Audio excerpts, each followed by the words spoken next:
Before I started this ride, Mount Augustus was on my list of things to do.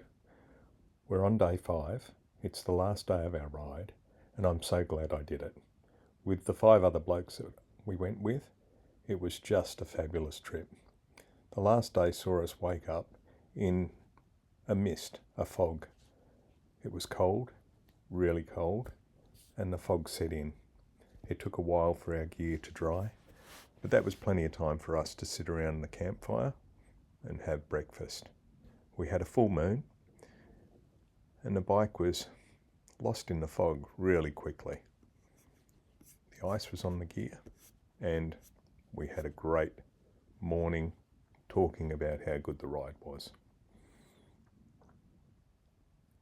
We packed camp, looked out for each other, and then finally decided to start our way off to the main road, well, the road between Sandstone and Paynes Find, which was a dirt road, and we got moving. We warmed the bikes up, the bikes were ready to go. I had to get on the bike and get moving. It was fun. Always sad to finish, but always good to reflect on what a fabulous ride we'd had. The area was firm under the vehicles, but when it gets wet, it can be sloppy. You need to be on your toes. You need to be watching out for the wet spots, which is life really. Getting out there, the boys were waiting.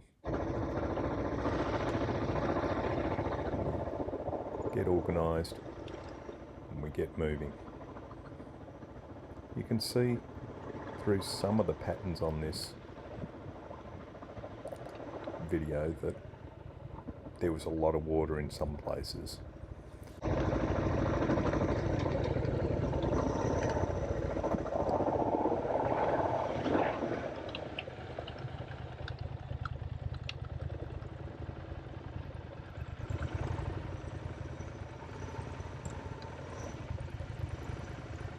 We get to the Sandstone Paynes Find Road. Check the boys are there. Dave's there on his GS. Chris 2 on the DR. Chris 1 on the sidecar. Me and Peter. JP pulled up and we're ready to roll. This is a good fun part of the day. We all get ourselves moving. We all start off a little bit like a rally. Get rolling, get our positions, and make our way down the track for about an hour and a half before we stop. There's been a bit of rain out here, as you can see by the puddles on the road and the scouring. Just take it easy to start with. Some of the animals might still be on the road. We get going. Good part about having a bit of moisture is there's not too much dust. So we make our way down the track before we stop and check our bikes again. My front wheel's starting to look a bit crook. Done well, probably about 5 or 6,000, maybe 6,000 k's by the time I get home. But really, still happy, a little bit anxious now about the amount of tread that's wearing. Happy though, as you can tell. I love this red dirt. When I put this video together, I thought, blow me down, don't tell me I missed a bit of gold, but it was just quartz. Council's doing a bit of work on the road. This is a bit soft. You've got to be on your toes on this stuff, and you've got to watch out for little wet spots again. You can slip over, and one of my mates had done that a few years ago, broke his leg in 4 places. I might put that video up on this channel, just so you can see what happens when you don't park your bike properly. Anyway, a few trucks on the road, graders, all these things that keep the country going, allow people to do their deliveries, their truck manoeuvres around the state. More grids. This road had a lot of good grids on it. Now we're pulling into Paynes Find. We're on the Great Northern Highway. And gee whiz, there's some big trucks. 3 tanker or 3 trailer road trains, fuel tankers, all sorts of things. What we're about to see as we pull in here is the geometry of the roads is really amazing. You don't see this in the city. These are specially constructed for the big road trains. You're about to see some solar panel lights, which is a bright idea, some road trains and some big cargo. We have the pilot vehicles leaving so that they clear the way for these big transport vehicles. Anyhow, we pull into Paynes Find. It's a stop. It's about 11:30, middle of the day, and we've had a good ride so far. It's a good spot.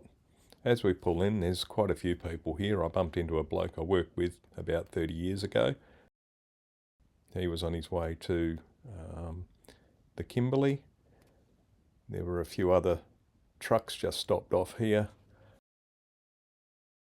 The coppers had pulled in for a bit of lunch by the look of things, and we were ready to fuel up and grab a bit of tucker. This vehicle on the left is a double-engined road train with an 18 sets of wheels trailer carrying what appears to be one of the new locomotive engines for Fortescue Metal. They're an iron ore mining company, along with a range of other things, I think. One of the new locomotives being shipped up to Port Hedland. Anyway, here's the boys. We're just fueling up just before we order our tucker. We order some tucker and we sit down and we have it. I was pretty impressed with the burgers at this joint. I've always had something to eat here. I was impressed with their little device. It was a own little disco happening. This is my burger. It tasted pretty good. It was fresh. Got my tucker into me just before we headed off. I was getting more anxious about this ride. 4.5 hours or thereabouts from Paynes Find to home. This is my serious face. You don't see much of that. And this is a better shot of that locomotive with the 18 sets of wheels and the two engines, or the two trucks dragging it along. It was pretty cool. You know, you see this sort of thing on the telly in some of these outback truckers. But this was a big rig. Lots of chains holding it on. No wheels on the train. It's a heck of a way to get zero emissions. Anyhow, they were off, ready to roll. And so were we. We got ourselves organised. I was running back to the city with Chris. We had some more urgent business to do. Thankfully, the coppers was here, stopped for tucker, and we were ready to go. We were moving. We said goodbye to the lads. They were going back a more interesting way. We were hitting the blacktop, slabbing it back. Chris was offering me the lead, but I was happy for him to go in front. So we had about 4 more hours in front of us on the blacktop. Lots of big rigs on the road. You just pick your moment, take your time. I'm not going to get you there any faster if you try and overtake and get splattered. Fair bit of work going on this road, but I've got to say, given that it's a lifeline to one of the most significant economic regions of the country, the road could do with a lot more work, and you've got to keep your eyes open for the spots, the potholes and the rough surfaces along the way. This bloke slowed down for us to allow us to go past, and we did. It's important you follow the speed limits through these things, otherwise you're going to cop significant fines. This gives you an idea of the scale of the trucks that are there all the time, and they're only a couple of metres away from you. You want to make sure you give everyone a wide berth, because the tyres are pretty big, your body's pretty soft, and you don't want to hit a cockatoo or something and then find yourself rolling around on the bitumen for one of these things to roll over the top of you. So this is part of the fun, part of the reason that we follow a lot of the backtracks. Really good fun. These tyres are pretty big, and there's plenty of them. Flattens the roos out if they get hit on the road. Anyway, we're not far from, well, we're actually in Woburn here. It's one of the towns on the route that we've taken. It's an interesting little place. Got a few little facilities you might want to go and have a look at if you're in the area and you're not in a rush. We then headed down the highway a bit further, got ourselves into Dalwallinu. Again, more highway. We've stopped at all these places along the way across the years. They're good. You know you're getting home as you start to make your way down here. We've enjoyed this ride so far.